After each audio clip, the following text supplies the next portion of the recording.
আসসালামু আলাইকুম রহমতুল্লাহ। সম্মানিত দর্শক ও শ্রোতা, আজ চুরি করা দেখলে কি হয়, চোর দেখলে কি হয়, এই বিষয়টা জানানোর জন্য আপনাদের সাথে আছি মৌলানা কাজী আমিন আত-তাফহিম। স্বপ্নে চুরি দেখা এটা কিছু ভয়ের অনুভূতি কিছু দেয়। মনে কোনো হারানো কোনো জিনিস বা আপনার মনে কোনো প্রবলেম চলছে, মনে কোনো অশান্তি চলছে, দুশ্চিন্তা কাজ করছে, তখনই কিন্তু এই বিষয়গুলো স্বপ্নে দেখে থাকে। বিশেষ করে কোনো আপনার নিজের কোনো হক আদায় করতে পারছেন না বা কোনো অধিকার আপনার রয়েছে, আত্মবিশ্বাসের কিছু অভাব যখন পরিলক্ষিত হয় এবং মূল্যবান কোনো কিছু জিনিস যদি আপনি হারিয়ে ফেলেন, তখনই কেবলমাত্র এই চুরির স্বপ্নটা মানুষ দেখে থাকে। আপনি যদি স্বপ্নে দেখেন নিজের কিছু চুরি হতে দেখেন, তাহলে জীবনের আপনার কাছ থেকে নিয়ন্ত্রণ কমে যাবে এবং নিরাপত্তাহীনতায় ভোগার কিছু আলামত বোঝা যায়। আপনি যদি নিজের কিছু চুরি হতে দেখেন। এরপর আপনি যদি দেখেন আপনার ঘরের ভিতরে চুরি করছে, তাহলে বুঝবেন আপনি রোগাক্রান্ত হওয়ার কিছু আলামত আছে বা অসুস্থ হয়ে যাওয়ার কিছু আলামত আপনার ভিতরে রয়েছে। আপনি সাবধান হয়ে যাবেন, আল্লাহর কাছে আশ্রয় চাবেন। আল্লাহ পাক রব্বুল আলামিন যেন বিপদ-আপদ, বালা মুসিবত থেকে আল্লাহ আপনাকে সম্পূর্ণরূপে হেফাজত করেন। আপনি যদি স্বপ্নে অন্য কাউকে চুরি করতে দেখেন, তাহলে আপনার আশেপাশের পরিবেশ, কোনো সম্পর্ক নিয়ে আপনার গভীর কোনো সন্দেহ আছে, দুশ্চিন্তা আছে।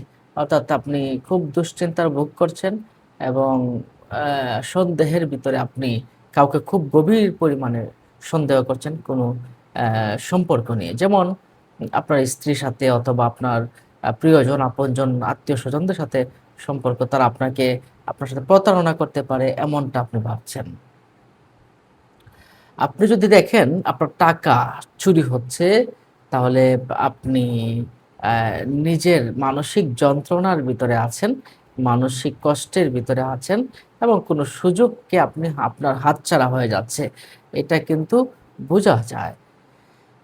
হ্যাঁ, এক্ষেত্রে কি করবেন? আপনার আত্মবিশ্বাস বাড়াতে হবে এবং আপনাকে আরো বেশি সময়ের প্রতি মূল্যবান হয়ে আপনাকে সামনের কাজগুলো করে যেতে হবে। পিছনের সমস্ত কাজগুলোকে পিছনে ফেলে দিয়ে। এগুলো নিয়ে চিন্তা করলে হবে না। যদি আপনার কোনো সম্পদ চুরি হতে দেখেন, বা কোনো গহনা, টাকা-পয়সা, সম্পদ ইত্যাদি চুরি হতে দেখেন, তাহলে আপনি নিজের প্রতি অবমূল্যায়ন করছেন। আত্মবিশ্বাসহীনতায় ভুগছেন। আ সুযোগ কিছু হাতছাড়া হচ্ছে। এগুলো আপনাকে অ্যা এগুলো থেকে আপনাকে বেরিয়ে আসতে হবে। সম্মানিত দর্শক ও শ্রোতা, এরপর আপনি যদি এমন স্বপ্ন দেখেন যে স্বপ্নে কাপড় চুরি করে দেখেন, তাহলে বুঝবেন আপনার কিছু বিপদ-আপদ আসতে পারে। এগুলো থেকে আপনাকে সাবধান থাকতে হবে। বিশেষ করে আপনি কিছু অ্যা দুশ্চিন্তায় পড়ে যেতে পারেন। হ্যাঁ, দুশ্চিন্তার ভিতরে পড়ে যাওয়ার একটা আলামত। এবং আপনি যদি স্বপ্নে কিছু চুরি করতে দেখলেন, তাহলে দুর্ভাগ্য আসতে পারে এবং আপনার চরিত্রের ভিতরে কোনো দাগ আসতে পারে। আপনি একটু সাবধান হয়ে যাবেন। নিজে চুরি করতে দেখা এটা ভালো স্বপ্ন নয়। এরপর আমরা যেটা বলছিলাম যে, আপনি যদি এমনটা স্বপ্ন দেখেন যে, আপনি অ্যা এমন কিছু করছেন যে, চোরকে আপনি স্বপ্নে দেখছেন। আপনার ঘরের ভিতরে চোর ঢুকেছে।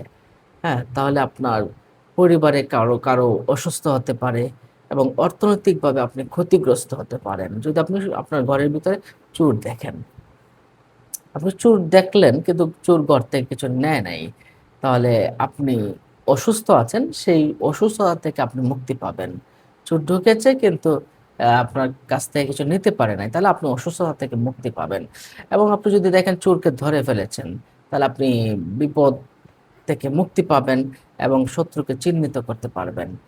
আপনি নিজেকে চোর হিসেবে দেখলে আপনি গীবত করা পছন্দ করেন, মিথ্যা বলা পছন্দ করেন, গুনাহের কাজের সাথে জড়িয়ে পড়ার একটা আশঙ্কা এগুলো থাকে। নিশ্চয়ই বিষয়টা বুঝতে পারছেন সম্মানিত দর্শক ও শ্রোতা। স্বপ্নে তাহলে আমরা এই স্বপ্নে চোরের বিষয়ে কিন্তু আমরা জানলাম। অ্যা এছাড়া আপনি যদি ডাকাত দেখেন, তাহলেও আপনি একটু সাবধান হয়ে যাবেন। আপনার অর্থনৈতিক কোনো ক্ষতিগ্রস্ততার ভিতরে পড়ে যেতে পারেন।